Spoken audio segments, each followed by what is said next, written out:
हरे कृष्ण।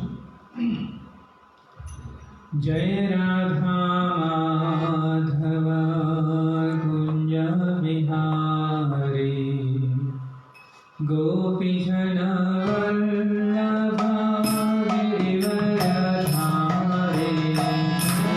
राधा माधव कुंज बिहारी गोपीजन वल्लभ गिरिवरधारी।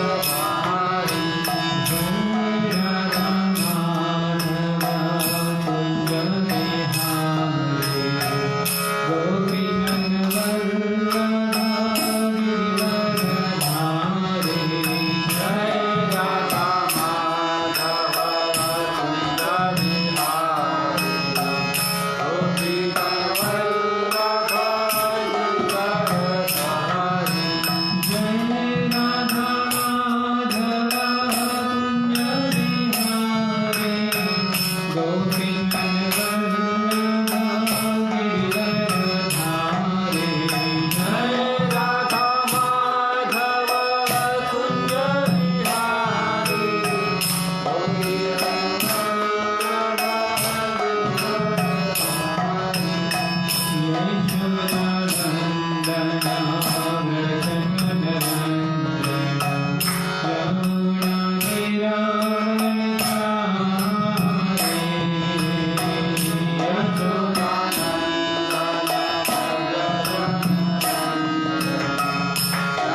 हरिनाम संकीर्तन की जय। श्रील प्रभुपाद की जय।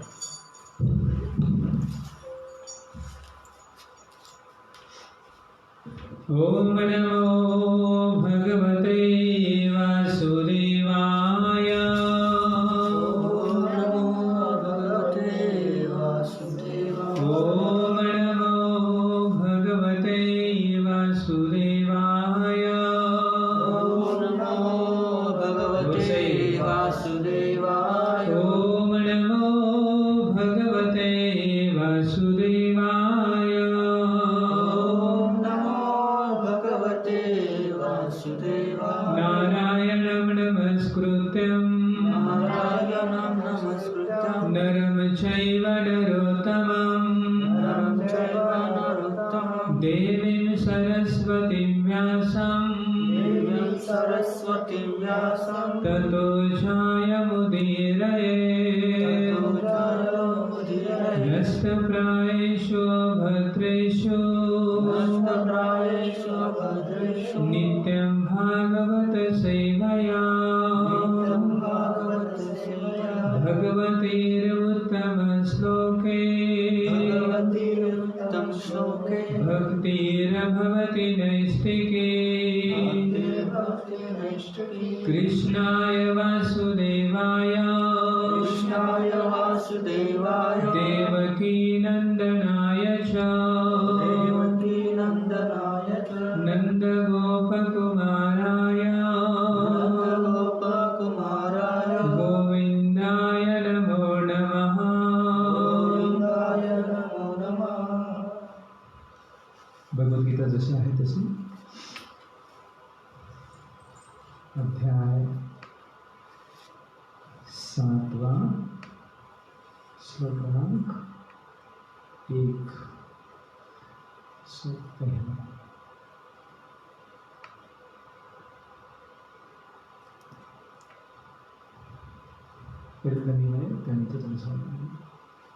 श्री भगवानुवाच श्रीभगवानुवाच मय्यासक्तः मनो पार्थ मय्यासक्तः पार्थ योगं युञ्जन् मदाश्रयः योगं युञ्जन् मदाश्रयः असंशयं समग्रं माम् असंशयं समग्रं माम् यथा ज्ञास्यसि तच्छृणु। यथा ज्ञास्यसि तच्छृणु। श्रीभगवानुवाच श्रीभगवानुवाच मय्यासक्तमनः पार्थ मय्यासक्तः पार्थ योगं युञ्जन् मदाश्रयः योगं युञ्जन् मदाश्रयः असंशयं समग्रं माम् असंशयं समग्रं माम् यथा ज्ञास्यसि तच्छृणु। यथा ज्ञास्यसि तच्छृणु। श्रीभगवानुवाच श्रीभगवानुवाच मय्यासक्तः मनः पार्थ मय्यासक्तः पार्थ योगं युञ्जन् मदाश्रयः योगं युञ्जन् मदाश्रयः असंशयं समग्रं माम् असंशयं समग्रं माम् यथा ज्ञास्यसि तच्छृणु। यथा ज्ञास्यसि तच्छृणु। श्री मराठी भाषा या श्लोकाचं भाषांतर आणि तात्पर्य श्रीगत प्रभुपाद यांच्याद्वारे भाषांतर। श्री भगवान म्हणाले, हे पार्थ, माझ्या भावनेने पूर्णपणे युक्त होऊन योग अभ्यासाद्वारे माझ्यावर मन आसक्त करून तू मला पूर्णपणे निसंदेह कसा जाणू शकशील ते आता तू ऐक. तात्पर्य भगवद्गीतेच्या या 7व्या अध्यायात कृष्ण भावनेच्या स्वरूपाचे पूर्णपणे वर्णन करण्यात आले आहे. श्रीकृष्ण हे समग्र ऐश्वर्याने परिपूर्ण आहेत आणि ते आपले ऐश्वर कसे प्रकट करतात ते या ठिकाणी सांगितले आहे. तसेच या अध्यायात श्रीकृष्णावर आसक्त होणाऱ्या 4 प्रकारच्या भाग्यशाली व्यक्तींचे आणि श्रीकृष्णाचा स्वीकार न करणाऱ्या 4 प्रकारच्या दुर्भाग्य व्यक्तींचे सुद्धा वर्णन करण्यात आले आहे. भगवद्गीतेच्या प्रथम 6 अध्यायात जीवाचे वर्णन, विविध प्रकारच्या योग पद्धतीद्वारे स्वतःला आत्मसाक्षात्काराप्रत उन्नत करण्या इतपत समर्थ असणारा अप्राकृत चेतनात्मा असे करण्यात आले आहे. 6व्या अध्यायाच्या शेवटी स्पष्टपणे सांगण्यात आले आहे की श्रीकृष्णावरील मनाची स्थिर एकाग्रता किंवा दुसऱ्या शब्दात सांगायचे तर कृष्ण भावना म्हणजे सर्व प्रकारच्या योगाची परिपूर्णता होय. मनुष्याने जर आपले मन श्रीकृष्णावर केंद्रित केले तरच तो परमसत्याला पूर्णपणे जाणू शकतो. निर्विशेष ब्रह्म योगी आणि अंतर्यामी परमात्म्याची अनुभूती म्हणजे परमसत्याचे परिपूर्ण ज्ञान नव्हे, कारण ही अनुभूती केवळ अंशिक असते. पूर्ण आणि यथापूर्ण ज्ञान म्हणजे श्रीकृष्णांचे ज्ञान होय. आणि कृष्ण भावनाभावित व्यक्तीला सर्व गोष्टींचा या गोष्टीचा कृष्ण भावनाभावित व्यक्तीला पूर्ण उलगडा होतो. पूर्णपणे कृष्ण भावनाभावित मनुष्य जाणतो की श्रीकृष्ण म्हणजे संशयातील अशा ज्ञानाची परमावधी आहे. या 6व्या अध्यायाच्या शेवटच्या श्लोकामध्ये सांगितल्याप्रमाणे एखाद्या साधकाने योग अभ्यास केला पाहिजे. शास्त्रात सांगितल्याप्रमाणे भगवान श्रीकृष्णांच्या ठाई मनाची एकाग्रता नवविध भक्तीद्वारे शक्य होते. या नवविध भक्तीमध्ये श्रवणम सर्वप्रथम आणि महत्त्वपूर्ण असे अंग आहे. म्हणून भगवंत अर्जुनाला सांगतात की तत्शृणु म्हणजे माझ्याकडून आता ऐक. श्रीकृष्णापेक्षा अधिक श्रेष्ठ प्रामाणिक व्यक्ती कोणीच असू शकत नाही आणि म्हणून त्यांच्याकडून श्रवण केल्यामुळे मनुष्याला पूर्णपणे कृष्ण भावनाभावित होण्याची सुसंधी प्राप्त होते. यास्तव मनुष्याने शैक्षणिक ज्ञानाने गर्विष्ठ आणि घमंडखोर अभक्ताकडून श्रवण न करता प्रत्यक्ष श्रीकृष्णाकडून किंवा त्यांच्या विशुद्ध भक्तांकडून ज्ञान श्रवण केले पाहिजे. श्रीमद भागवतातील प्रथम स्कंधातील 2ऱ्या अध्यायामध्ये परमसत्याला जाणून घेण्याच्या विधीचे सुंदर वर्णन पुढील प्रमाणे करण्यात आले आहे. श्रृणतां स्वकथा कृष्ण पुण्यश्रवण कीर्तन हृदयन्तस्थ भद्राणि विधुनोति श्रुतिताम् नष्टप्रायेषु भद्रेषु नित्यं भागवत सेवया भगवतीरुत्तमश्लोके भक्तिर्भवति नैष्टिकी तथा रजस्तमो भाव कामलोभादयेच्छे शीतैत्यनावृत्तं स्थितं सत्त्वे प्रसीदति एवं प्रसन्नमनसो भगवद्भक्तियोगतः भगवन्तत्त्वविज्ञानमुक्तसङ्गस्य जायते विन्दन्ते हृदयग्रन्थि छिन्दन्ते सर्वसंशया क्षीयन्ते चास्य कर्माणि तुष्ट एवात्म ईश्वरे.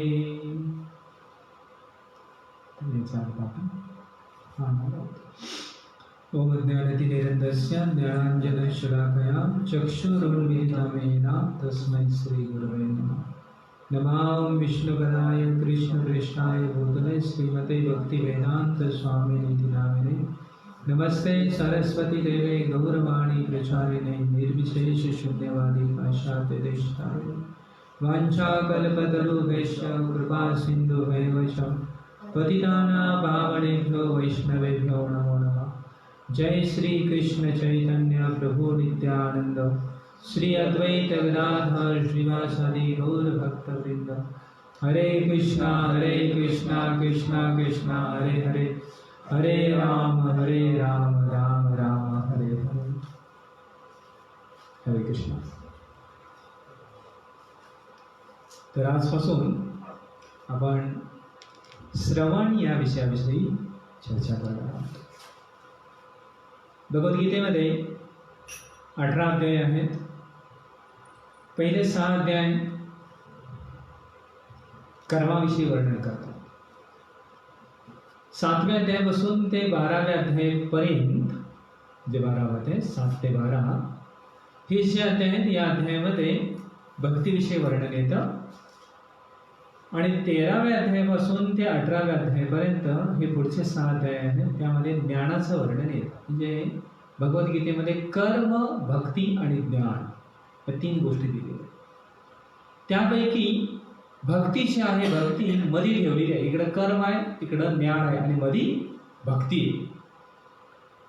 का बरं? कारण भगवान कृष्ण गीतेमध्ये सांगतात की केवळ एखादा व्यक्ती भक्त्या माम अभिजानाति, केवळ एखादा व्यक्ती मला भक्तीच्या द्वारेच जाणू शकतो. तर ज्यावेळी कर्माचं वर्णन भगवंत पूर्ण करतात 6व्या अध्यायापर्यंत आणि 7व्या अध्यायाला आरंभ होतो, तर आरंभ होतानाच भगवंत म्हणतात की श्री भगवान उवाच, भगवान कृष्ण सांगतात की जर तुला माझ्यावर तुझं मन मय्या असक्त मनः पार्थ, की हे पार्थ, हे अर्जुन, तुझं मन जर माझ्यावर आसक्त करायचं असेल तर आता ऐक. शृणू म्हणजे ऐक, आता मी सांगणार आहे तुला. तर प्रभुपाद या श्लोकाच्या तात्पर्यामध्ये म्हणतात की नवविधा भक्तीच्या मध्ये पहिली जी पद्धत आहे किंवा भक्ती करण्याची जी काही सुरुवात आहे, तर ती सुरुवात जी आहे ती श्रवणाच्या साहाय्याने होते. म्हणून आजच्या श्लोकाच्या तात्पर्यामध्ये प्रभुपाद हे खूप सुंदर रीतीने सांगतात. प्रभुपाद सांगतात बघा की नवविधा भक्तीमध्ये श्रवणम सर्वप्रथम आणि महत्वपूर्ण अशी विधी आहे. म्हणून भगवंत अर्जुनाला सांगतात की तत् शृणू, म्हणजे माझ्याकडून आता तू ऐक. जे आता भगवंत ऐकण्यावर, श्रवणावर अधिक जोर देतात. का श्रवणावर जोर देतात? कारण बाकीची जी इंद्रिय आहेत, डोळे असतील, आता ज्ञान ग्रहण करणारे आपले अनेक इंद्रिय आहेत, है ना. डोळे, जिव्हा, त्वचा, त्यानंतर नाक आणि कान, हे 5 ज्ञानेंद्रिय आहेत. तर त्यापैकी कान जे आहे ते कान सर्वश्रेष्ठ असे इंद्रिय. ज्यावेळी एखाद्या जीवाचा मातेच्या उदरामध्ये विकास होतो, त्याचं शरीर वाढतं, त्यावेळी शरीर वाढताना त्याच्या शरीरामध्ये जो काही पहिला अवयव विकसित होतो तो आहे कान. पहिलं कान विकसित होतं. आणि सगळ्यात शेवटी ज्यावेळी हे जाते ना, त्याचा देह त्याग करायची वेळ येते, त्यावेळी त्याचे नेत्र पण बंद असतात. नाक पुढे सुद्धा चालणार नाहीत, तोंड सुद्धा तोंडातून शब्द सुद्धा बाहेर पडत नाहीत, कोण स्पर्श करते याची सुद्धा जाणीव होत नाही. मात्र त्याचं कान जे आहे ते मात्र जागरूक असतात. म्हणजे या जगामध्ये ज्यावेळी जीव पहिल्यांदा जन्म घेतो, जन्म झाल्यानंतर त्याला पहिलं जे काही ज्ञान प्राप्तीचा अवयव म्हणजे कान, आणि ज्यावेळी या जगाचा निरोप घेतो त्यावेळी सगळ्यात शेवटपर्यंत ज्ञान देणारा अवयव कान आहे. म्हणून आपण कानावर अधिक जोर दिला पाहिजे, श्रवणावर अधिक जोर दिला पाहिजे. आपण डोळ्याने काही सगळ्या गोष्टी, झोपेमध्ये आपले डोळे काही काम करत नाहीत, जिव्हा सुद्धा काम करत नाही, है ना. डोळे काम करत नाही, जिव्हा काम करत नाही, नाक सुद्धा काम करत नाही. बाकी कोणी स्पर्श इंद्रिय किती हलवून उठवावं लागतं, है ना. मात्र कान जे आहे ते कान मात्र प्रत्येक वेळेस जागृत असतात. म्हणून आपण तर अलाराम हे करतो, अलाराम लावतो. जसं मागे मी सांगितलं होतं, एकदा पती पत्नीचं भांडण होतं आणि दोघांची खूप कडाकीची भांडणं होतात, एकमेकाशी अजिबात बोलत नाही. सगळा जो काही व्यवहार चाललेला असतो तो लेटर, पत्र व्यवहार, ती चिठ्ठी लिहिणार, भाजी संपलेली आहे, चिठ्ठी दाखवणार त्याला, हो घेऊन येतो, तो आपण दुसरी चिठ्ठी दाखवणार.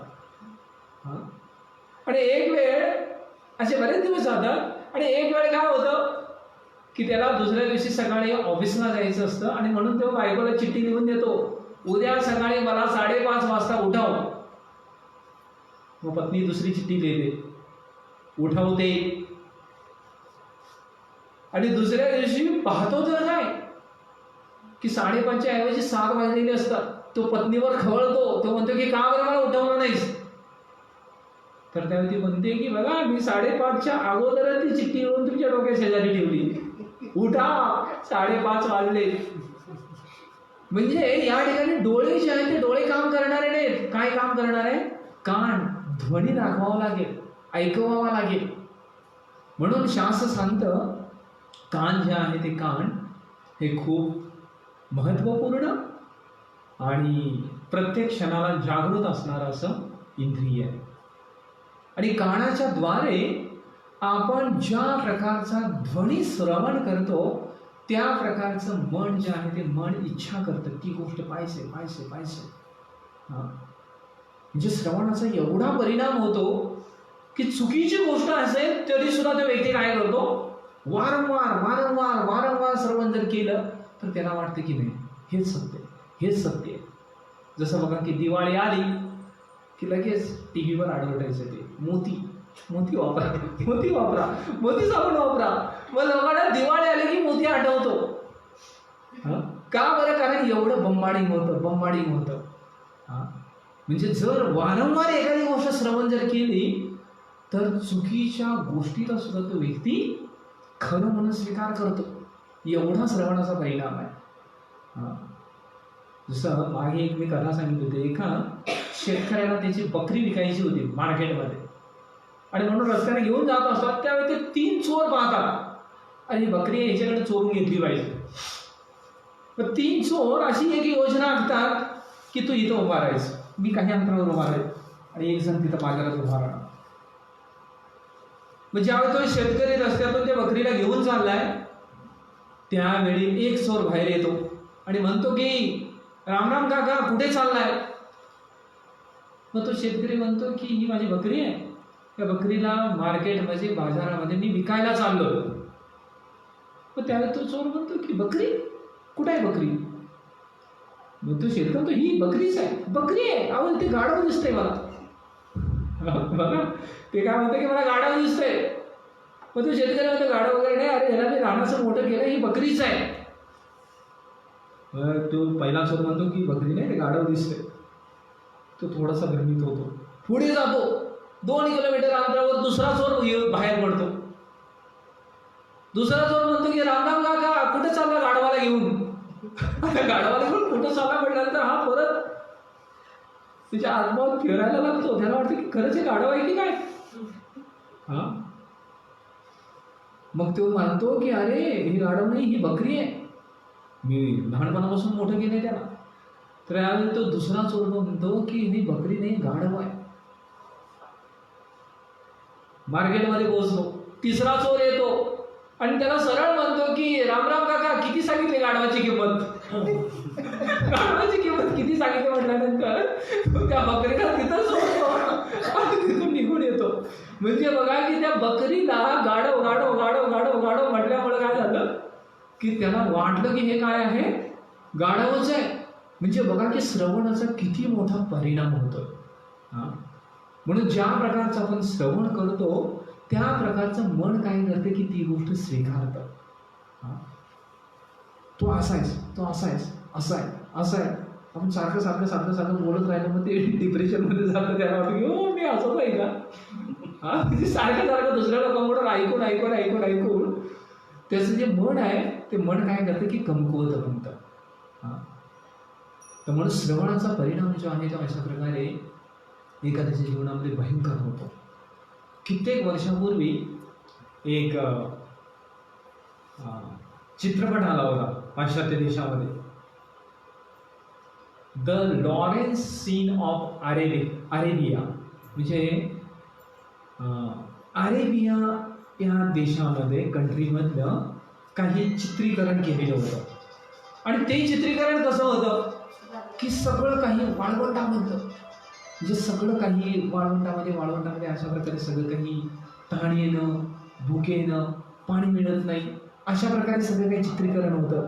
आणि ध्वनीलहरी अशा प्रकारे होत्या की तो जो चित्रपट आहे तो चित्रपट हिवाळ्याच्या दिवसामध्ये आला होता. बाहेरच्या ठिकाणी सगळं 8 डिग्री 9 डिग्री सेल्सिअस असं तापमान होतं बाहेर. आणि आश्चर्याची गोष्ट की त्या काळामध्ये चित्रपटगृहाच्या बाहेर सर्वात अधिक आईस्क्रीम खपली गेली.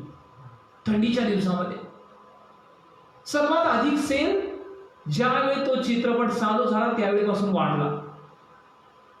आणि बाहेर थंडी आहे तरी सुद्धा आईस्क्रीम लोक खाऊ लागली. का बरं?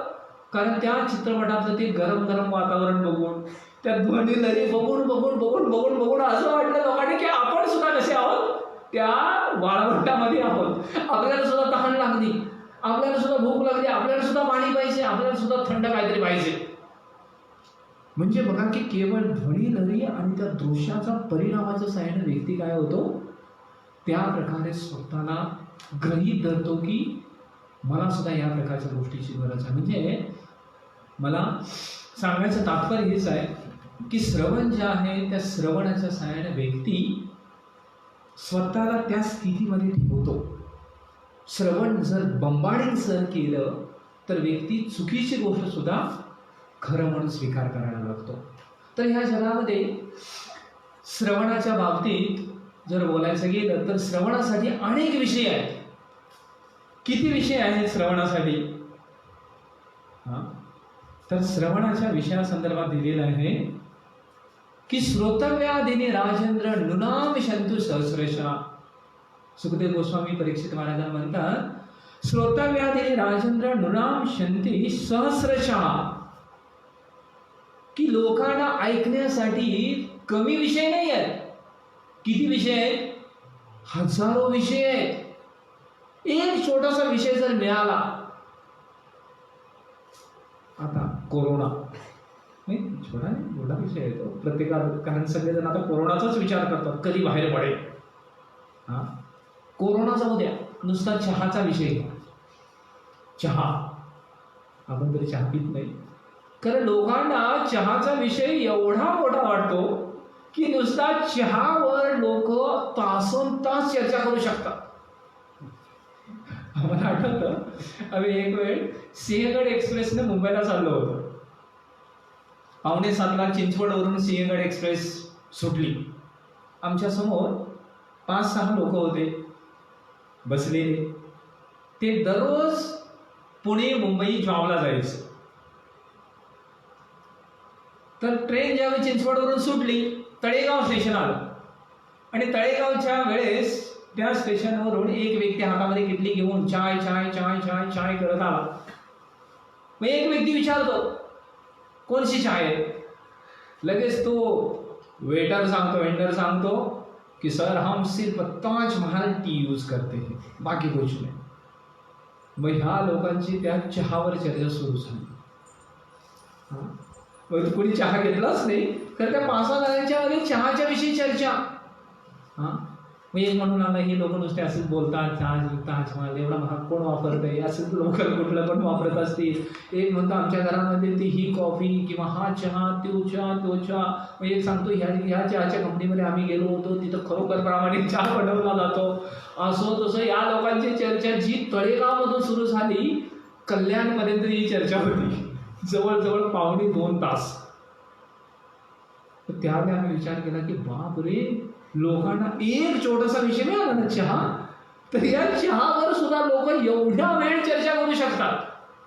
आणि म्हणून या ठिकाणी सांगितलेले आहे, परीक्षित महाराजांनी सुखदेव गोस्वामी म्हणतात की श्रोतव्यादिनी राजेंद्र नृणाम शंतु सहस्रशा, हजारो विषय आहेत भौतिकवादी लोकांना चर्चा करण्यासाठी. पश्यताम आत्मतत्वेन ग्रहेषु ग्रहमेदीना. हे ग्रहमेदी लोक आहेत. ग्रहमेदी म्हणजे ज्यांना हे भौतिक संसार चांगलं वाटतंय, ज्यांना या भौतिक संसाराच्या परे काय याची जाणीव नाही, अशा भौतिकवादी लोकांना, अभक्तांना चर्चा करण्यासाठी असे हजारो विषय आहेत. आणि ह्या हजारो विषयांची चर्चा करून हे लोक आपल्या जीवनातला अनमोल वेळ आहे ते वेळ वाया घालवतात.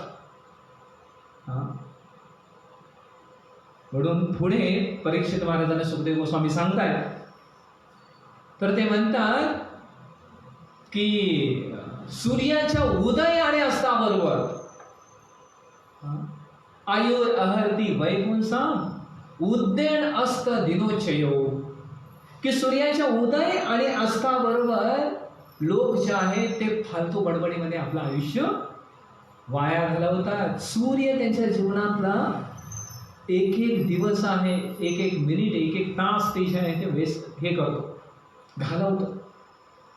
म्हणजे फालतू विषयांची चर्चा आहे, ही फालतू विषयांची चर्चा आपल्याला मृत्यूच्या जवळ नेते. त्याच्या जीवनातला एक दिवस कमी होत जातो. आणि म्हणून तर वैदिक शास्त्र सांगतात की भक्त जे आहेत हे भक्त अशा फालतू विषयामध्ये कधीही गुंतत नाहीत. का बरं? कारण त्यांना माहिती आहे की फालतू विषयांची चर्चा. आता बघा कोरोना डेजमध्ये भौतिकवादी लोकांची काय स्थिती असेल, मला वाटतं की ते टी व्ही सोडून कुठे बाहेर पडतच नसतील. नाहीतर राहणार कसे, काय त्यांच्याकडे करमणुकीचं साधन आहे. समजा जर इंटरनेट बंद केलं, बंद करू नये नाहीतर आपली अशी प्रवचनं होणार नाही. जर समजा सगळे चॅनेल्स बंद केली, सगळे जर समजा सगळ्या गेम्स बंद केल्या, है ना. मला कोणतं सांगत होते की प्रभूजी काही काही लोक तासन तास नुसतं त्या गेममध्ये हे करतात. आणि लहान पोरं नाहीत, मोठी मोठी माणसं, केस पिकलेली माणसं जे आहेत ते गेम खेळतात मोबाईलवर. भयंकर वाईट स्थिती आहे. म्हणजे या जगामध्ये बघा की अशा प्रकारे फालतू गोष्टीमध्ये वेळ घालवून ही लोक मृत्यूला कवटाळतात. म्हणजे त्यांच्या जीवनातला अनमोल वेळ ते वाया घालवत आहेत, मृत्यूच्या जवळ चाललेले.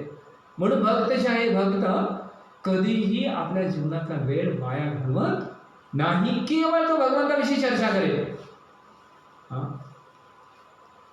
तर म्हणून हे खूप महत्वाचं आहे की हजारो जरी विषय असतील भौतिक जगामध्ये, तरी सुद्धा भक्त जे आहेत, भक्त श्रवणासाठी केवळ भगवंतांचाच विषय निवडतात. का बरं भगवंतांचा विषय निवडतात? तर आज आपण हेच पाहूया की भगवत कथाच आपण का श्रवण केल्या पाहिजे, हे आपण पहिलं पाहू आज. आणि उद्या पाहू कोणत्या भावनेनं श्रवण कराव्यात, हे उद्या पाहणार आहोत. तर आज आपण पाहणार आहोत की भगवत कथा का श्रवण एखाद्या व्यक्तीने कराव्यात. तर आध्यात्मिक विषयाचे श्रवण का करावे,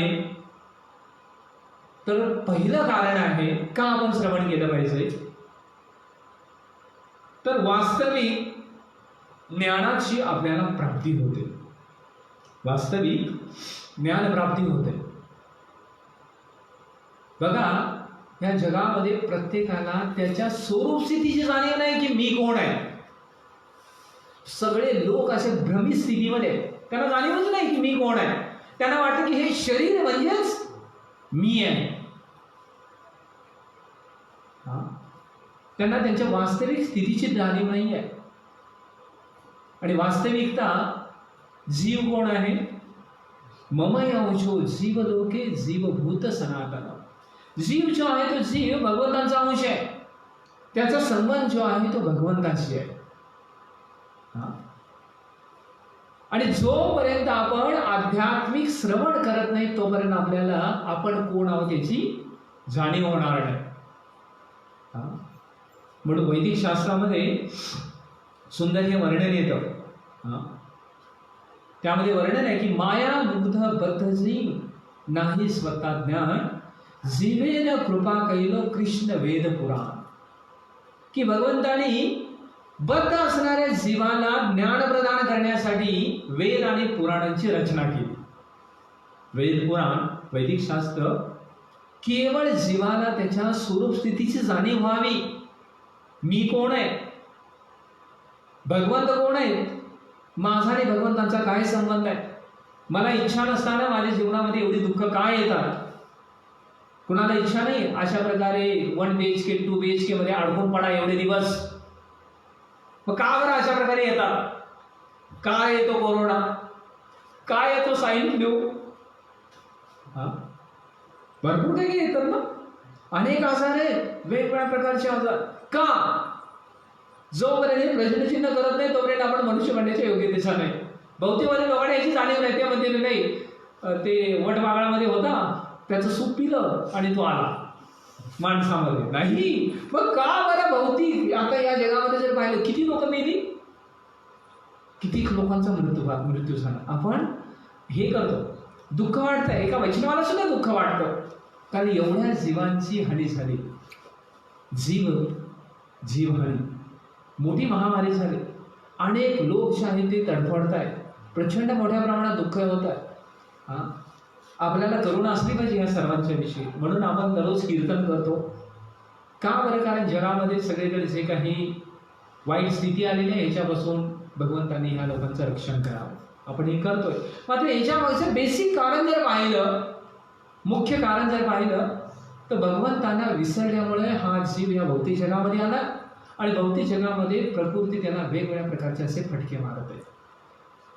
निसर्ग जो आहे तो निसर्ग जे काही अत्याचार केला होता या निसर्गावर, हा निसर्ग सुद्धा काय करतो मग पूर्णपणे वजावाटा काढतो त्याचा.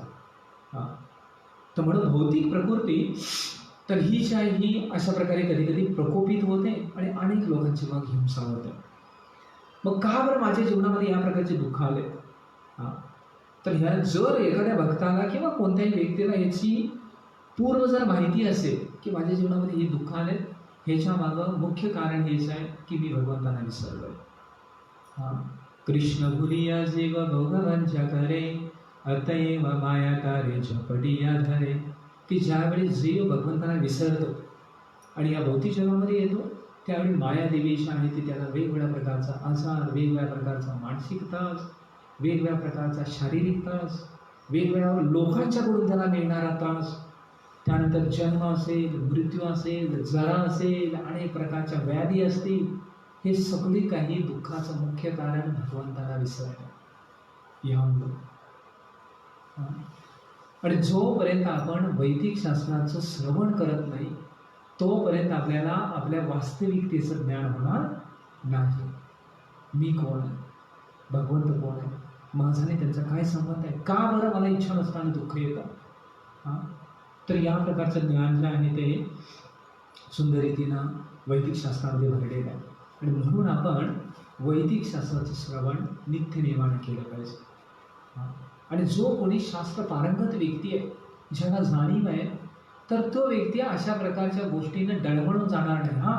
त्याच्या जीवनामध्ये करुणा येईल. कारण वैष्णव जो आहे, भक्त जो आहे, त्या भक्ताला बुडते हे जन पहावे ना डोळा, म्हणून कळवळा येत असे, त्याला कळवळा येतो. का बरं? कारण त्यांच्या जीवनामध्ये एवढे दुःख होतात. एखाद्या वैष्णवाला जरी समजा एखादी मुंगी जरी मेली तरी सुद्धा दुःख वाटतं. आणि इकडं तरी माणसं मरत आहेत, तर आपल्याला निश्चितपणे दुःख वाटतं. आपण त्यांच्यासाठी काय करू शकतो? आपण तर काय डॉक्टर नाही आहे. आपण या सर्व लोकांच्यासाठी भगवंताकडे प्रार्थना करू शकतो की भगवंता तुम्ही त्यांना सुंदर शरीर प्रदान करा, त्यांना या आजारातून बाहेर काढा, ही आपण प्रार्थना करू शकतो जनकल्याणार्थ. आणि हे पण आपण जाणलं पाहिजे की शरीर वाचवण्याचा आपण प्रयत्न केलाच पाहिजे. परंतु या ठिकाणी वैदिक शास्त्रामध्ये हे पण वर्णन येतं की आपण शरीर नसून आत्मा आहोत, ही आपली खरी स्वरूप स्थिती आहे. शरीर नाही आहे, आपण आत्मा आहोत, ही प्रत्येक जीवाची स्वरूप स्थिती आहे. म्हणून वैदिक शास्त्रामध्ये संबंध, अभिदेह आणि प्रयोजन हे 3 तत्वाचं ज्ञान दिलं आहे. संबंध म्हणजे भगवान श्रीकृष्ण आणि माझा या काहीतरी संबंध आहे. आणि काय संबंध आहे? मी भगवंतांचा अंश आहे, मी भगवंतांचा सेवक आहे, याला म्हटलेलं संबंध ज्ञान. अभिदेह ज्ञान म्हणजे काय? अभिदेह ज्ञान म्हणजे हा संबंध कसा प्रस्थापित करायचा, मग त्याची विधी, त्याला अभिदेह ज्ञान असं म्हटलेलं आहे. मग त्याच्यामध्ये कर्मयोग, ज्ञानयोग, ध्यानयोग, अष्टांगयोग, हे भगवंताने वेगवेगळे ज्ञान पद्धती दिली आहे, योग पद्धती, ज्याच्याद्वारे आपण भगवंताशी आपला संबंध स्थापित करू शकतो, जोडू शकतो. आणि प्रयोजन म्हणजे काय? भगवंताशी संबंध स्थापित केल्यानंतर त्या व्यक्तीला काय मिळणार, काय लाभ मिळणार? तर तो जीवात्मा आहे तो खूप आनंदी राहील, सुखी राहील. तो ज्यावेळी भगवंताशी संबंध स्थापित करेल तेव्हा त्याला आनंदित वातावरण मिळेल. तर हे प्रयोजन. तर वैदिक शास्त्रामध्ये संबंध, अभिदेह आणि प्रयोजन हे 3 तत्वाचं ज्ञान दिलेलं आहे. आणि जोपर्यंत या तत्वाचं ज्ञान नाही आपल्याला, तोपर्यंत आपण जीवनामध्ये कधी सुखी होऊ शकत नाही. आणि म्हणून या ठिकाणी आध्यात्मिक ग्रंथांचं का श्रवण केलं पाहिजे? तर याचा पहिलं कारण आहे की वास्तविक आपल्याला ज्ञान प्राप्ती होईल की मी कोण आहे, भगवंत कोण आहे, आणि माझा भगवंताशी संबंध काय आहे, आणि तो संबंध कसा प्रस्थापित करायचा. आणि हे प्रस्थापित केल्यानंतर तो व्यक्ती खूप आनंदी होणार. तर हे ज्यावेळी आपण श्रवण करू त्यावेळी बघा आपण ॲप्लिकेशन आपल्या जीवनामध्ये करू, हे आपण पालन पण करू. आणि म्हणून वास्तविक ज्ञानाच्या प्राप्तीसाठी आपण भगवंताविषयी श्रवण केलं पाहिजे. त्यानंतर दुसरं हे आहे श्रवणाचा, आध्यात्मिक गोष्टींचं श्रवण का केलं पाहिजे? तर दुसरं कारण हे आहे की अंतःकरणाचं शुद्धीकरण होतं. भगवत कथा श्रवणाच्या साहाय्यानं हृदयाचं शुद्धीकरण होतं. जसं या श्लोकाच्या तात्पर्यामध्ये बघा प्रभुपाद काय काय म्हणतात. प्रभुपाद जे सांगतात बघा, खूप छान हे तात्पर्य आहे. हां, प्रभुपाद म्हणतात, शृणतां स्वकथा कृष्ण पुण्यश्रवण कीर्तन हृदयन्तोस्त्वमे भद्राणि विधुनोति स्तोत्सताम् शृणोतां स्वकथा कृष्ण, की ज्यावेळी आपण कृष्ण कथा श्रवण करू त्यावेळी हृदयंतस्थ अभद्राणी, त्याच्या हृदयामध्ये असणारे अभद्र आहेत, वाईट गोष्टी असतील, ह्या वाईट गोष्टी निघून जातील. तर हा पहिला फायदा.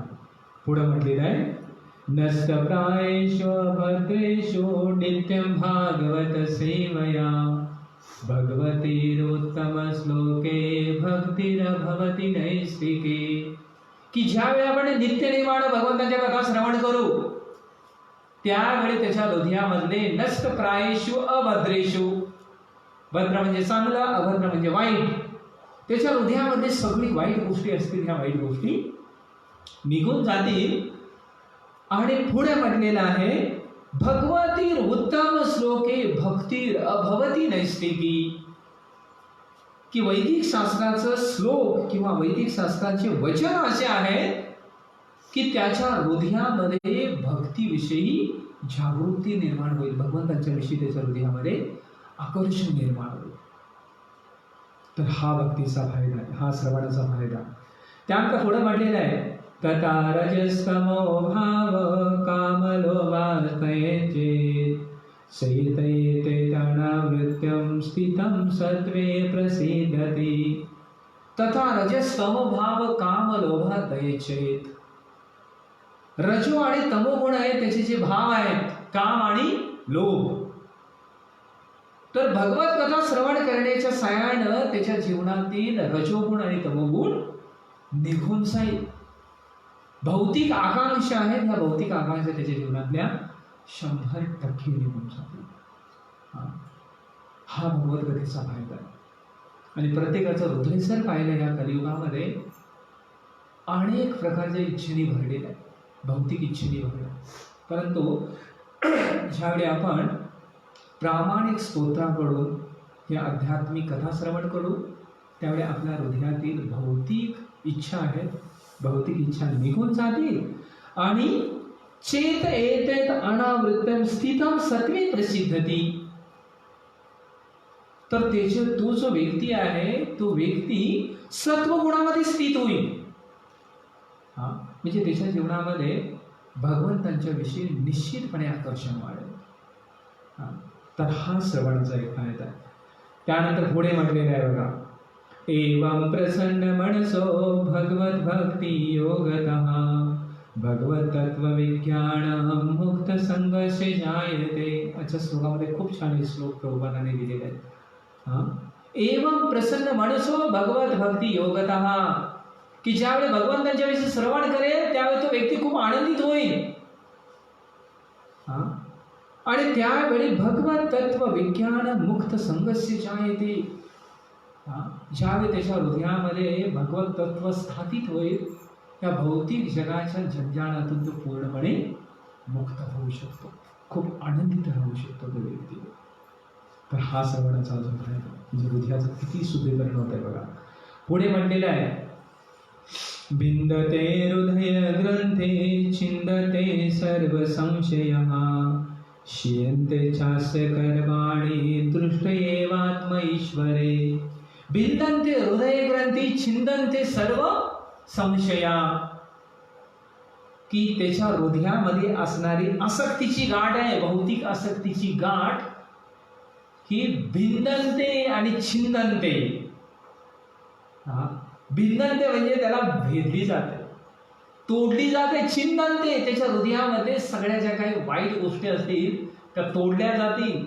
आसक्तीच्या गाठी पूर्णपणे तोडल्या जातील. संशयाच्या पूर्णपणे निराकरण होईल. चियते चास्ते कर्माणि दृष्ट एवात्मेश्वरी, या प्रकारे या भगवत कथेचा लाभ आहे. हा. तर म्हणून बघा की हृदयाचं अतिशय सुंदर शुद्धीकरण करणारी गोष्ट आहे भगवंतांच्या कथा.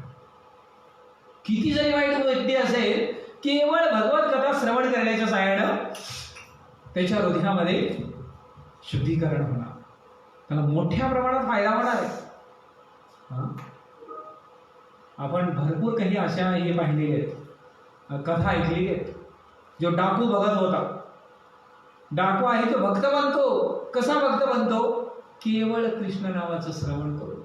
कृष्ण गोविंद गोपाल, कृष्ण गोविंद गोपाल याचं उच्चारण करतोय, श्रवण करतोय. आणि त्या कृष्णाविषयी त्यांनी एका साधूकडून ऐकलं होतं, वृंदावनामध्ये असे सुंदर बालक आहे,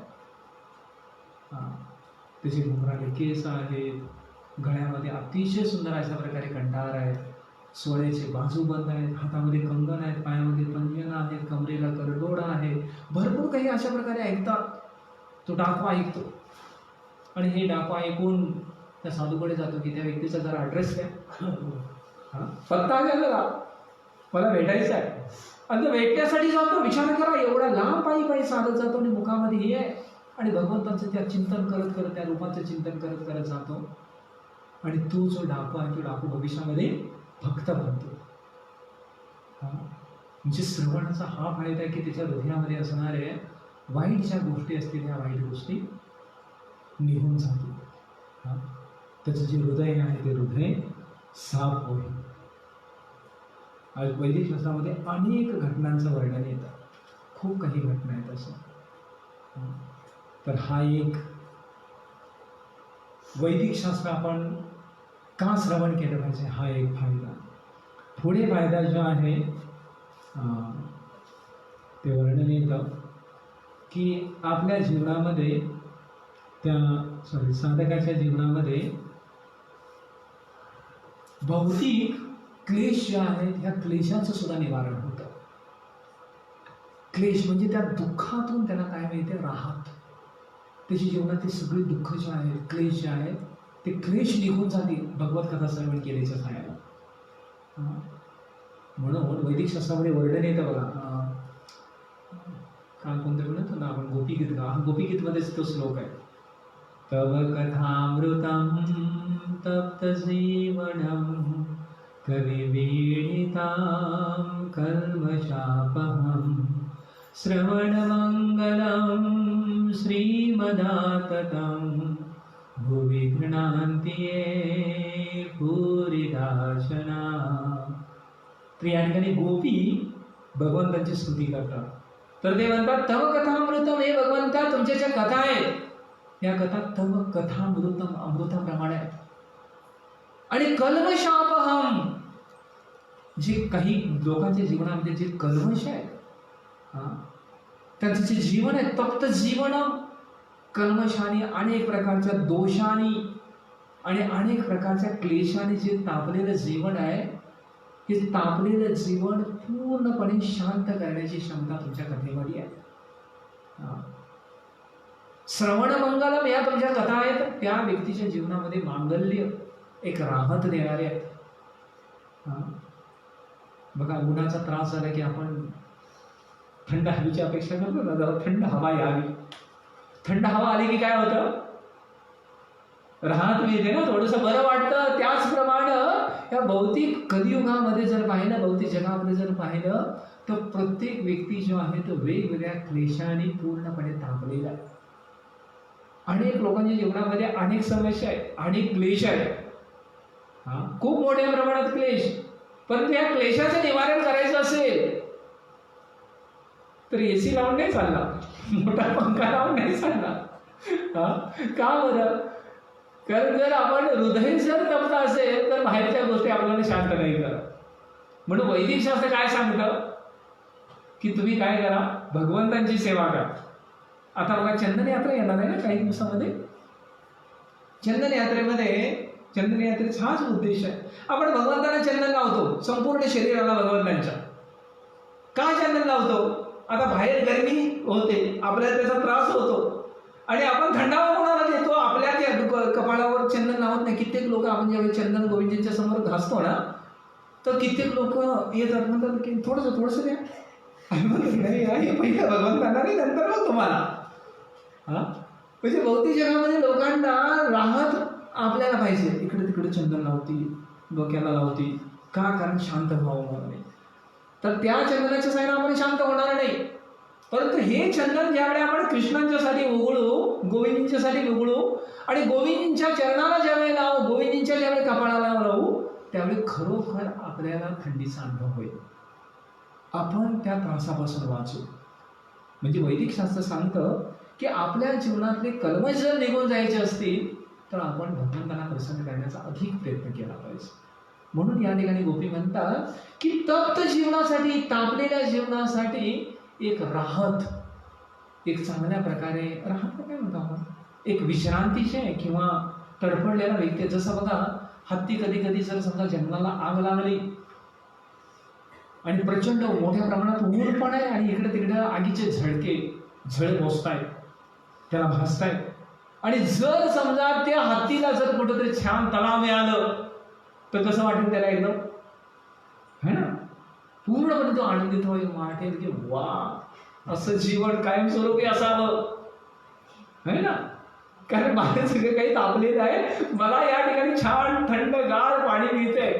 तर त्याच प्रकारची गोष्ट आहे की भगवंतांच्या कथा ज्या आहेत ह्या कथा एक तप्त जीवनाला, कल्मशयुक्त जीवनाला, ज्या लोकांच्या जीवनामध्ये अनेक समस्या आहेत, अनेक क्लेश ज्यांच्या जीवनामध्ये आहेत, अनेक शारीरिक क्लेश, मानसिक क्लेश, दुसऱ्या लोकांचे क्लेश, अनेक प्रकारचे आजार, कंटाळलेले लोक आहेत असे जीवनाला. हा कित्येक लोक येतात म्हातारे म्हणतात की ह्या आजारपणाला अशा प्रकारे हे झाले की मरण पण येत नाही लोक. हा म्हणजे कंटाळणार लोक. हा तर या सर्व क्लेशातून जर एखाद्याला वाचायचं असेल, राहत जर पाहिजे असेल तर त्या व्यक्तीनं भगवंतांच्या कथा श्रवण केल्या पाहिजे. याचं सुंदर उदाहरण तुम्ही परीक्षित महाराजांच्या जीवनामध्ये आपण पाहू शकतो. परीक्षित महाराजांच्या जीवनामध्ये बघा किती मोठा क्लेश. कोणता क्लेश होता? 7 दिवसात मृत्यू होणं हा शाप. आपल्याला कोरोना झाला तर कमीत कमी 14 दिवस तरी गॅरंटी असते, 14 दिवस तरी ॲटलिस्ट लागण झाल्यानंतर होप्स आहेत वाचू शकेल असं. हा कारण परीक्षित महाराजांना 7 दिवसामध्ये मृत्यू होणार या प्रकारे शाप मिळाला होता. तर खूप मोठं टेन्शन असतं ते. समजा एखाद्याला कॅन्सर झाला असं समजलं, कॅन्सर झाला हे समजलं की तो अर्धा मरतो. डॉक्टरने सांगितले नाही आधी 4 महिने अजून 4 महिने नाही, त्या टेन्शनमुळे तो 1 महिन्यातच मरून जातो. म्हणजे एवढं लोकांना तो टेन्शन किंवा क्लेशदायक गोष्ट वाटतं.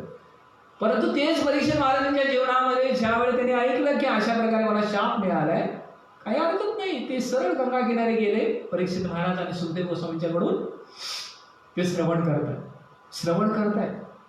सुखदेव गोस्वामी म्हणतात की एवढे दिवस झाले, 4 दिवसापासून नॉनस्टॉप भागवत कथा ऐकताय तुम्ही. 4 दिवसापासून 24 तास ऐकतायत. हा 24 चोक 96 तास कंटिन्युअसली ऐकतायत ते. झोप पण लागली नाही, मध्ये ब्रेक पण नाही घेतला, टी ब्रेक नाही किंवा पाणी पिण्यासाठी ज्यूस ब्रेक वगैरे काही नाही घेतला. हा एक आचार्य सांगतात की सुखदेव गोस्वामी म्हणाले की काहीतरी खाऊन तरी घ्या, पाणी पिऊन घ्या. परीक्षित महाराज म्हणाले की नाही, पाणी पिल्यामुळेच ही समस्या आली, पाण्याच्यामुळं मला परत पाणी प्यायचं नाही. तुम्ही कथा मला अमृत वाचताय, कृष्ण कथेचं अमृत वाचताय, मला अशा प्रकारे पाण्याची आता गरजच नाही, कृष्ण कथा तुम्ही सांगून ठेवा. हा म्हणजे त्यांच्या जीवनातले जे काही क्लेश होते हे सगळे क्लेश निघून गेले, मानसिक टेन्शन त्यांचं कमी झालं. हा आणि ते सुंदर रीतीनं सुखदेव गोस्वामीच्याकडून भागवत कथा ऐकतात. तर म्हणून भागवत कथेच्या साहाय्याने बघा की त्या व्यक्तीच्या जीवनातल्या क्लेशांचं निर्मूलन होतं. तर हे एक खूप छान अशा प्रकारे एक फायदा आहे आपल्या जीवनामध्ये. अजून काय आहे? का आध्यात्मिक कथा ऐकल्या पाहिजेत आपण? तर एखाद्या व्यक्तीला आध्यात्मिक कथा ऐकल्याच्या साहाय्यानं खूप सुंदर आनंद मिळतो, संतोष मिळतो त्याला. भौतिक जगामध्ये आपण किती जरी हे केलं, गोष्टी ऐकल्या, भौतिक गोष्टी ऐकल्या, त्याचं उच्चारण केलं तर कधी संतोष नाही मिळणार. जसं प्रभुपाद म्हणतात की जर समजा तुम्ही कोको कोला म्हणत बसला तर कोको कोला म्हणून म्हणून म्हणून तुमचा घसा सुकून जाईल. म्हणजे त्याच्यातून त्या व्यक्तीला काही रस मिळणार नाही, संतोष मिळणार नाही.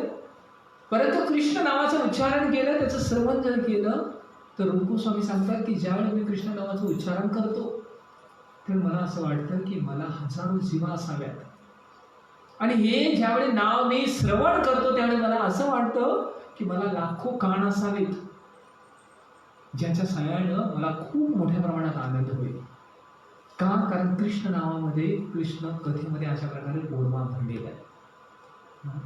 म्हणून भक्तांना कृष्ण कथेच्या साहाय्यानं आनंद मिळतो. आणि म्हणून भक्त तासन तास आपण इकडं जर पाहिलं तर आपली भागवत जे आहे ते ठीक आहे 1 तासाचं असतं, परंतु असे अनेक लोकांना मी पाहिले की केवळ भागवत वाचेल भगवंताच्या कथा श्रवण. आणि त्या श्रवणामध्ये त्यांना एवढी रुची आहे की प्रचंड मोठ्या प्रमाणात रुची. त्यांना वाटतं की बस हेच आपण श्रवण केलं पाहिजे. तर म्हणून भौतिक गोष्टीच्या साईडनं आपली संतुष्टी होणार नाही. भौतिक गोष्टीची संतुष्टी म्हणजे कसं आहे की स्वप्नामध्ये आपण समजा स्वप्नामध्ये आपल्या मागे वाघ आला आणि वाघापासून आपण पळतो वाघ घेणार होतो. का पळून एवढं थकलोय, असं वाटतं की नाही पाणी पाहिजे पिया. आणि स्वप्नामध्ये तुम्ही 10 लिटर जरी पाणी पिला, 1 बकेटभर पाणी, त्या व्यक्तीची ताण लागणार नाही. जेव्हा तो जागा होईल त्याला काय करावं लागेल, प्रत्यक्षात ती पाण्याची बाटली घ्यावी लागेल आणि ते पाणी प्यावं लागेल. तर भौतिक कथा जी आहे, ह्या भौतिक कथा म्हणजे कशा आहेत की स्वप्नामध्ये पाणी पिल्याप्रमाणे त्याची संतुष्टी होणार नाही. आणि आध्यात्मिक कथा म्हणजे कसं आहे की तो रिअल वास्तविक स्थितीमध्ये काहीतरी ग्रहण करतो, त्याला एक आनंद मिळतो. म्हणून गीतेमध्ये भगवान कृष्ण सांगतात की माझा जो भक्त आहे, मच्चितावदगत प्राणा बोधयंत परस्परम कथयंत क्षमां नित्य तुष्यन्ति च रमन्ति च. तुष्यन्ति म्हणजे तुष्ट, माहिती आहे ना, संतुष्ट. की भगवान म्हणतात की माझा जो भक्त आहे माझ्याविषयी कथा करण्यामध्ये आणि ऐकण्यामध्ये त्यांना खूप दिव्य आनंदाची प्राप्ती होते, ते संतुष्ट होतात भक्त. म्हणून भक्ताच्या जीवनामध्ये विषय जो आहे ते विषय भगवंत केंद्र आणि भगवंताभोवती जीवन असेल. आणि ह्याच्या साहाय्याने काय होतं, त्यांना आनंद मिळतो. म्हणून जर एखाद्या व्यक्तीला वास्तविक आनंद प्राप्त करायचा असेल तर त्याने भगवद्गीता श्रवण केल्या पाहिजे. हा एक फायदा.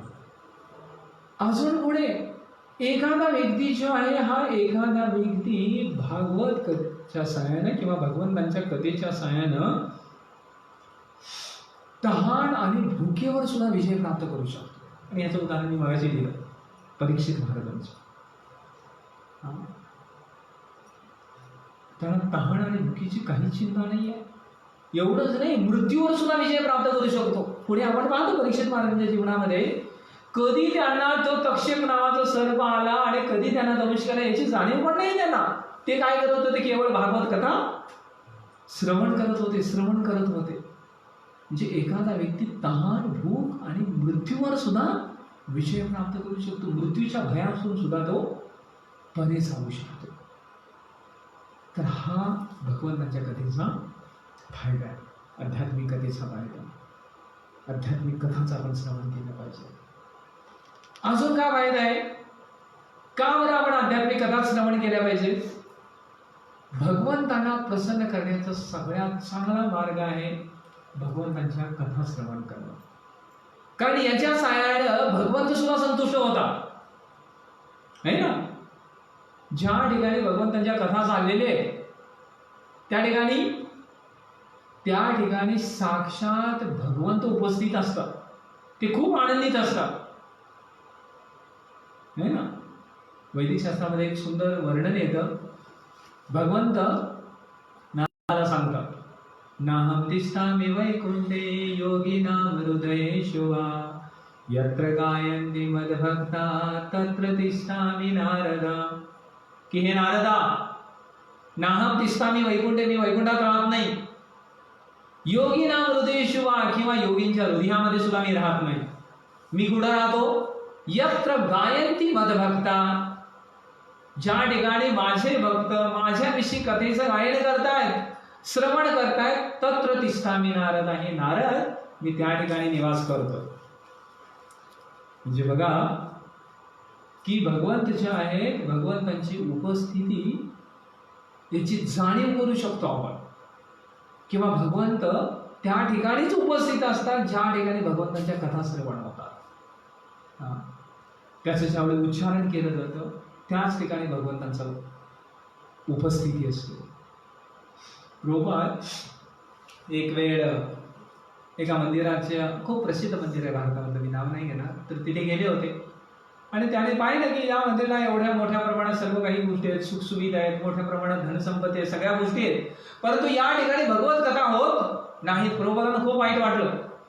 प्रभुपाद तिथं असणाऱ्या मॅनेजमेंटला म्हणतात की जर समजा या ठिकाणी तुम्ही भगवंतांच्या कथा ठेवल्या नाहीत तर या मंदिरात भगवंत राहणार नाहीत, ते निघून जातील. सरळ प्रभुपाद म्हणाले. मग त्यावेळी मग त्यांनी विचार केला, अरे आम्ही करू शकत नाही. मग त्यांनी काय केलं की इस्कॉनला हे केलं की ठीक आहे, तुम्ही या ठिकाणी येऊन काय करायचं ते करा, भगवंताविषयी कथा तुम्ही करा. इस्कॉनला अनुमती दिली त्यांनी की ठीक आहे, तुम्ही करू शकता या ठिकाणी. तर इथं सांगायचं मला तात्पर्य हेच आहे की ज्या ठिकाणी भगवंतांच्या कथेचं श्रवण होतं किंवा बखण होतं त्याच ठिकाणी भगवंतांचं वास्तव्य असतं. पूर्वी आम्ही खूप एक छान कथा ऐकली होती. दक्षिण भारतामध्ये एक हा प्रसंग घडला होता. एक दक्षिण भारतामध्ये देहली नावाचं एक गाव होतं. तर ह्या देहली गावामध्ये, दिल्ली नाही देहली,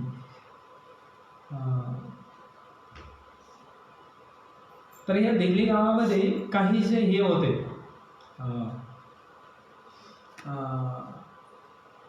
भक्त, तर हे भक्त भिक्षा मागण्यासाठी तिघे जण संन्यासी भक्त गेलेले होते. मग तिघांना एकमेकांची ओळख पण नव्हती, वेगवेगळ्या ठिकाणी ते भिक्षा मागतात, संध्याकाळ होते. त्यावेळी आता ते विचार करत असतात की आपण कुठंतरी स्वतःचा आसरा शोधला पाहिजे, आजची रात्र कसं तरी कंठित करू असं ठिकाण शोधलं पाहिजे. मग प्रत्येक जण हे तिघे जण वेगवेगळ्या ठिकाणी शोधत असतात. मग एक जण शोधत गावाच्या बाहेर पाहतो एक छोटीशी गुहा आहे, गुहा, आणि ती काही जास्त मोठी नव्हती. एखादा व्यक्ती त्या ठिकाणी कसा तरी झोपू शकेल एवढी ती गुहा होती. मग तो विचार करतो, अरे बाहेर एवढा पाऊस चाललेला आहे, रात्र काढून घ्यायची झालेली आहे, तर आजची रात्र आपण ह्या गुहेमध्ये झोपून काढूया. मग तो झोपतो. दुसरा जो आहे त्याला झोप लागते, इतक्यात दुसरा जो व्यक्ती आहे तो त्या ठिकाणी येतो. त्याला वाटतं की अरे ही गुहा छान आहे, पण तो पाहतो की आतमध्ये अगोदरच कोणतरी झोपलेला आहे. तरी सुद्धा तो त्याला विनंती करतो, म्हणतो की अहो बाहेर पाऊस चालू आहे, मला आतमध्ये तुम्ही थोडीशी जागा द्याल का? मग त्यावेळी आतला भक्त म्हणतो की ठीक आहे, ज्या ठिकाणी एक व्यक्ती झोपू शकतो त्या ठिकाणी दोन व्यक्ती बसू शकतात, या आपण बसून आजची रात्र काढू. मग ते दोघे पण येतात, बसतात. तिसरा व्यक्ती सुद्धा तिथे शोधत येतो आणि म्हणतो की मला सुद्धा जागा मिळेल का? मग हे दोघे पण म्हणतात की ज्या ठिकाणी दोघे जण बसू शकतात त्या ठिकाणी तिघे जण उभा राहू शकतात, या आपण या गुहेमध्ये काय करू, उभा राहून आजची रात्र काढूया. मग तिघे जण कसं तरी दाटी मांडीनं त्या ठिकाणी उभा राहतात. आणि ज्या ठिकाणी भक्त उभा राहतात, एकत्रित येतात, तर त्या ठिकाणी काही बाकी फालतू चर्चा नसतात. कशाविषयी चर्चा? मच्चिता मदगत प्राणा बोधयंत परस्परम कथयंतश्च माम नित्या तुष्यंतीच रमंतीच. त्या ठिकाणी केवळ भगवंतांच्या विषयी कथेला आरंभ होतो. एक सांगतो भगवंत असे आहेत सुंदर, भगवंत असे आहेत, असे आहेत, असे आहेत, अशा प्रकारे तिघांच्या मध्ये चर्चा चाललेली आहे, भगवंताचं गुणगान चाललंय. आणि एवढ्यात अचानक त्यांना काय होतं, दाटी वाटायला लागते. त्यांना वाटतं की अरे ह्याच्या अगोदर आपण कम्फर्टेबली एकदम व्यवस्थित उभा होतो, परंतु आता तरी अशी एकदम दाटी वाटते. मग इकडे तिकडे बघू लागतात, कोण चौथा इथे आहे का इथं, त्यांना दिसेना चौथा, मात्र दाटी वाटायला लागते. आणि त्यावेळी साक्षात भगवंत त्यांच्या समोर प्रकट होतात. अरे म्हणतात, अरे मी आहे, म्हणजे तिघे पण विचारतात "अहो भगवंत तुम्ही इथं कसे काय?" मग त्यावेळी भगवंत म्हणतात "नाहम तिष्ठामि वैकुंठे, मी वैकुंठात राहत नाही किंवा योगीच्या हृदयामध्ये राहत नाही. मी कुठं राहतो? यत्र गायन्ति मदभक्ता तत्र तिष्ठामि नारद." हे नारद, ज्या ठिकाणी माझे भक्त निवास करतात, माझ्या भक्तां ज्या ठिकाणी माझ्याविषयी कथा श्रवण करतात, त्या ठिकाणी मी निश्चितपणे वास करतो.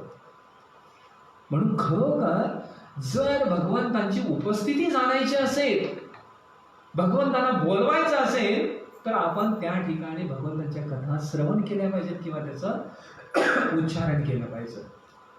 म्हणून ह्या भगवत गीतेच्या सहाय्यानं भगवंतांची सुद्धा प्रसन्नता होते, भगवंतांना सुद्धा आनंद वाटतो ते ऐकण्यासाठी. बघा की आपल्याविषयी जर समजा मी जर समजा हेमंतपूरच्या विषयी योगेश पुन्हा सांगतो, हेमंतपूर अशा आणि हेमंतपूर एकदम काढला नाही का, वा छान आहे, छानच वाटतो वा. म्हणजे आपण एखाद्या व्यक्तीला काय होतं की आपलं गुणगान आहे ते आवडतं, अरे स्वाभाविकच चांगले गुण मी सांगतोय तर त्याला ते आवडतं. त्याच प्रकारे बघा की भगवंतांना सुद्धा स्तुतीप्रिय माधवा, भगवंत जे आहे ते स्तुतीप्रिय. जर कोणी त्यांची स्तुती जर केली तर भगवंतांना आपली स्तुती खूप आवडते. तर म्हणून ज्या ठिकाणी भगवंतांच्या कथा चालतात त्या ठिकाणी भगवंत खूप प्रसन्न होतात. म्हणून भगवंतांना प्रसन्न करण्याचा हा एक मार्ग आहे की भगवंताविषयी आपण श्रवण किंवा कीर्तन करत राहिला पाहिजे. तर अशा प्रकारे अनेक लाभ आहेत. आपण आध्यात्मिकच का कथा श्रवण केल्या पाहिजे, भगवंताविषयीच का श्रवण केलं पाहिजे, तर असे अनेक लाभ आहेत. तर आपण फक्त काही मोजके 5-6 लाभ पाहिले. या व्यतिरिक्त आपण उद्या पाहूया की ठीक आहे आपण आध्यात्मिक कथा श्रवण केल्या पाहिजे. मग ह्या आध्यात्मिक कथा आपण कोणत्या भावनेनं श्रवण केल्या पाहिजे हे खूप महत्वाचं आहे. नाही तर आपण आज वाचलं ना, नष्टप्रायेषु भद्रेषु नित्यं भागवत सेवया. नित्य जो कोणी भागवत कथा श्रवण करतो, भगवंताविषयी श्रवण करतो, त्याच्या हृदयातले अनर्थ दूर होतात. मग आपल्या हृदयामध्ये अनर्थ का जात नाही? काय कथेमध्ये समस्या आहे का? कृष्ण तीच आहे, गुरु शिष्य परंपरा तीच आहे. मग कोणत्या भावनेनं आपण श्रवण केल्या पाहिजे? का बरं हृदयामध्ये परिवर्तन होत नाही? आपली भावना कोणती असली पाहिजे हा खूप महत्त्वाचा टॉपिक आहे. नाही तर प्रत्येकाला श्रवणाचं महात्म्य माहिती आहे, परंतु आपण का बरं बदलत नाही, आपल्या हृदयाचं का बरं शुद्धीकरण होत नाही? तर ही जे वर्णन आहे, ही जी चर्चा आहे, ही चर्चा आपण उद्याच्या प्रवचनामध्ये करूया. ठीक आहे. श्रवण कोणत्या भावनेनं करावं, तर हा उद्याच्या प्रवचनाचा टॉपिक आहे. ठीक आहे. हरे कृष्णा. खूप धन्यवाद. जय श्री प्रभुपाद की, अनंत कोटी वैष्णव वृंद की. एक 5 मिनिट आपण हरिनामाचा आता श्रवण कीर्तन करूया.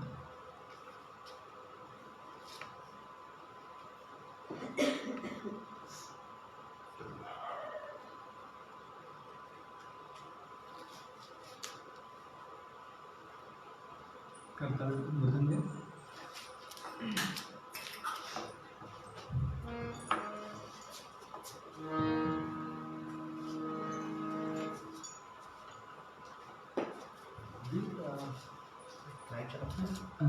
तो जो राग आहे वैठानिया तो खूप कठीण आहे मानवी करण्यासाठी, अवश्य सुद्धा. हरे कृष्णा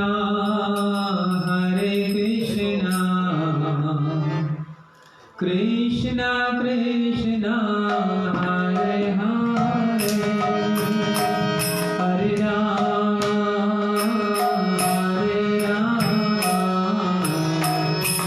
राम राम हरे हरे, हरे कृष्णा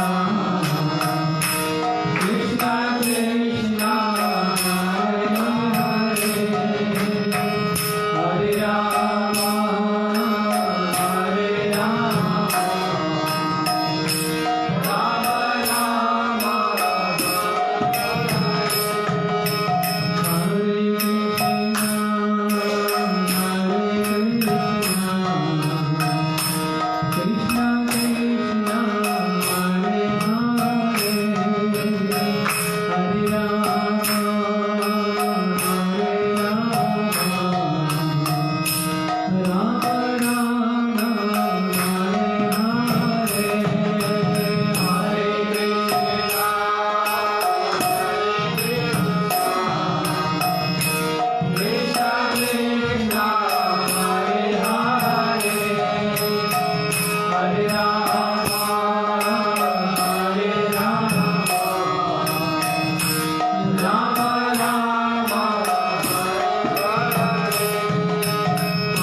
प्रभुपाद की वांछा कल्पतरुभ्यश्च कृपा सिन्धुभ्यः च पतितानां पावनेभ्यो वैष्णवेभ्यो नमो नमः। अनंत कोटि वैष्णव वृंद की